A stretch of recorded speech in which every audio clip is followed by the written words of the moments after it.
Hey everyone, welcome back. Today, we're diving into the horror of Forgotten Hill, the third axis. Get ready for some creepy moments and jump scares. If you enjoy the video, don't forget to hit that like button. Let's aim for 100 likes. And if you're new here, make sure to subscribe for more horror content. Join me as I dive into the worst game I've ever played and see if I can make it through without losing my mind. I'm pretty confident when I say that we've all had that one game that just makes us question our life choices. You know, the one that's so bad it makes you wonder how it even made it past quality control. Well, today I'm going to share with you my personal worst game experience, and let me tell you, it's a doozy. I remember picking up this game because it promised to be an immersive open-world adventure with a rich storyline and innovative combat mechanics. The trailer looked amazing, the reviews were decent, and I was in the mood for something new and exciting. I mean, who doesn't love exploring a vast world, fighting epic battles, and saving the day? It all sounded too good to be true, and boy, was it ever. The game's premise seems so promising. You play as a brave warrior tasked with uniting the warring factions of a mystical realm. The concept art looked stunning, with beautiful landscapes, intricate character designs, and menacing creatures. I was sold on the idea of exploring ancient forests, snow-capped mountains, and mystical cities. But as soon as I started playing, I realized that something was off.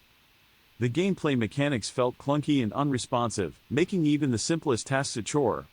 The combat system was convoluted and overly complicated, with too many buttons to press and not enough feedback. And don't even get me started on the graphics. The textures were blurry, the character models looked like they belonged on a PS2, and the framerate was abysmal. It was like the developers took every negative aspect of gaming and mashed them together into one big mess. One of the most frustrating things about this game was the absurdly bad AI. Enemies would either stand still, staring at me, or charge blindly at me without any rhyme or reason.